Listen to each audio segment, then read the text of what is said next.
এই ভিডিঅ'টোত মই আপোনালোকৰ সন্মুখত কম্পেয়াৰ কৰিম Xiaomi Redmi Note 5 Pro আৰু latest Asus Zenfone Max Pro M1 আৰু আমি এতিয়া আৰম্ভ কৰিছো।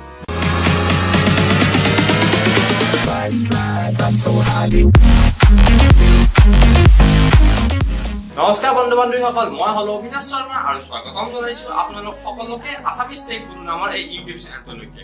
ভিডিঅ'টো আৰম্ভ কৰাৰ আগত মই আপোনালোকক জনাব বিচাৰিছো যে আছামিজ টেক গুৰু নামৰ এই চেনেলটোত মই বিভিন্ন ধৰণৰ টেকনিকেল ভিডিঅ' আৰু গেজেট ৰিভিউ আৰু টেক নিউজ কিছুমান লৈ আহি থাকো। গতিকে যদিহে আপুনি এনেকুৱা ধৰণৰ ভিডিঅ' ভৱিষ্যতলৈ কিবা চাব বিচাৰে তেন্তে অনুগ্ৰহ কৰি মোৰ চেনেলটোক ছাবস্ক্ৰাইব কৰি তেন্তে বলকচোন ভিডিঅ'টো পিনে আগবাঢ়ো।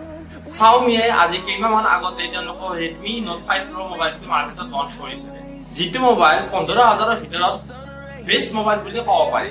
ইয়াৰ পাৰফৰমেন্স হওক, তাৰ বেটাৰী লাইফ হওক বা তাৰ কেমেৰা হওক, সকলোবিলাকে খুব এটা ভাল কোৱালিটিৰ হয়, মানে 15,000ৰ ভিতৰৰ বাজেট। এতিয়া সেই Redmi Note 5 Pro কম্পিট কৰিবৰ কাৰণে Asus তেওঁলোকৰ Zenfone Max Pro M1 launch কৰিছে। নামটো খুব এটা দীঘলীয়া হয় আৰু এই Zenfone Max Pro M1 টো ফ্লিপকাৰ্টত এভেইলেবল হ'ব 3 মে'ৰ পৰা। গতিকে এইটো এটা খুব ধুনীয়া মোবাইল হয়। এইটোতো লেটেষ্ট প্ৰচেছৰ ইউজ কৰা গৈছে, বেটাৰী বহুত ভাল হয়, কেমেৰাও মোটামুটি বেয়া নহয়, ডিসপ্লেটো খুব ধুনীয়া। গতিকে আজি মই দুটা মোবাইলকে কম্পেয়াৰ কৰিম, তাৰ স্পেচিফিকেশ্যন, তাৰ কেমেৰা, বেটাৰী সকলোবিলাক কথা আৰু তুলনা কৰি পেলাই চাওঁ আমি কোনটো মোবাইল বেছি ভাল হ'ব পাৰে। Xiaomi Redmi Note 5 Pro আৰু Asusৰ Zenfone Max Pro M1 দুটা মোবাইলতে যিটো প্ৰচেছৰ হৈছে সেইটো 1.8 GHz Qualcomm Snapdragon 636 প্ৰচেছৰ, মানে দুটা মোবাইলতে সেম প্ৰচেছৰ ইউজ কৰা গৈছে, সেম স্পীডত।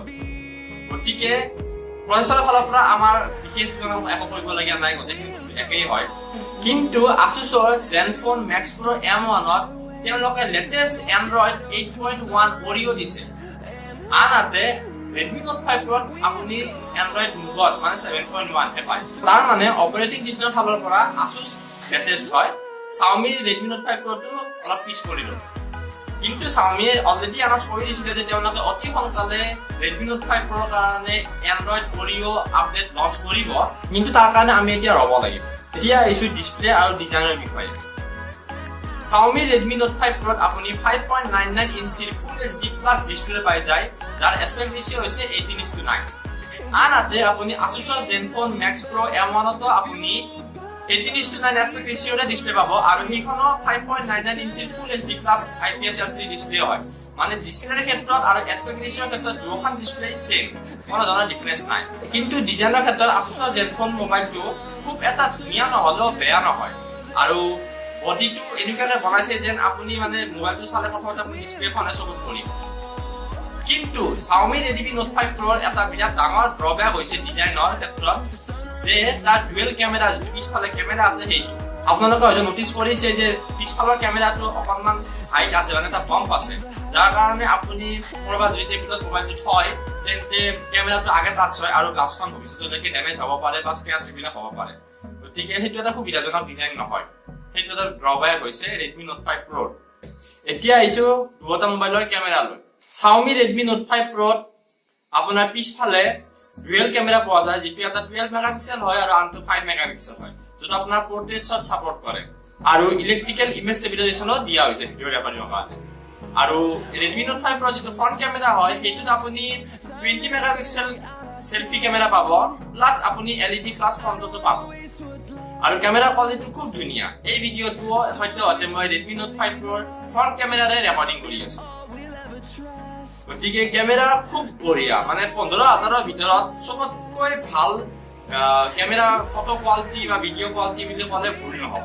আনহাতে Asus Zenfone Max Pro M1ৰ ৰিয়াৰ ডুৱেল কেমেৰা দিয়া হৈছে আৰু তাত আপুনি 13 মেগাপিক্সেল প্লাছ 5 মেগাপিক্সেল পাব, লগতে LED ফ্লাছ এইবিলাক পাব, পোৰ্ট্ৰেট শ্বটো আপুনি নিশ্চয় পাব। কিন্তু ইলেক্ট্ৰিকেল ইমেজ ষ্টেবিলাইজেশ্যন দিছে নে নাই সেই বিষয়ে কোম্পানীয়ে কোৱা নাই, হয়তো মোৰ বোধেৰে দিয়া নাই। আনহাতে আপুনি ফ্ৰণ্টত মাত্ৰ 8 মেগাপিক্সেল সেলফি কেমেৰাহে পায় আৰু দুটা কেমেৰাতে তেওঁলোকৰ মতে বুকে শ্বট মানে পোৰ্ট্ৰেট এইবিলাক সাপোৰ্ট কৰিব। কিন্তু Asus Zenfone Max Pro M1ৰ কেমেৰাটো Redmi Note 5 Pro সন্মুখত মানে সিমান এটা ভাল নহয়, এভাৰেজ কেমেৰা বুলি ক'ব পাৰে আপুনি Asusৰ কেমেৰাটো। কিন্তু Redmi Note 5 Pro কেমেৰাটো 15,000ৰ ভিতৰত বেষ্ট বুলি ক'লেও ভুল নহ'ব। এতিয়া আহিছো বেটাৰী আৰু প্ৰাইজলৈ। বেটাৰীৰ ক্ষেত্ৰত সবতকে ভাল কাম Asus কি কৰিছে যে তেওঁলোকে ZenFone Max Pro M1 ত 5000 mAh বেটাৰী দিছে, যিটো বহুত বেছি। গতিকে মোৰ বোধেৰে আপোনাৰ মোবাইলটো যদি আপুনি ZenFone Max Pro M1 কিনে তেন্তে 2 দিনটো আৰামছে যাব লাগে। আৰু Xiaomi আৰু Redmi Note 5 Pro বেয়া বেটাৰী দিয়া নাই, তেওঁলোকৰ 4000 mAh বেটাৰী দিছে, যিটো মই বৰ্তমান ইউজ কৰিও আছো আৰু আৰামছে মোৰ একদিন যায়। মই বহুত হেভি ইউজ কৰো, বহুত গেম খেলো, বহুত ইন্টাৰনেট ইউজ কৰো, তথাপিও মোৰ এদিন ধুনীয়াকৈ যায়। গতিকে Asus ZenFone 5 5000 যেহেতু দিছে, গতিকে আপুনি হেভি ইউজ কৰিলেও আপুনি 1.5 days মানে 1.5 দিনটো আপোনাৰ যাব। আৰু যদি আপুনি এভাৰেজ মিডিয়াম ইউজ কৰে তেন্তে আপোনাৰ নলদিলে 2 দিনটো যাব লাগে। এতিয়া আহিছো দামৰ বিষয়ে, প্ৰাইজলৈ।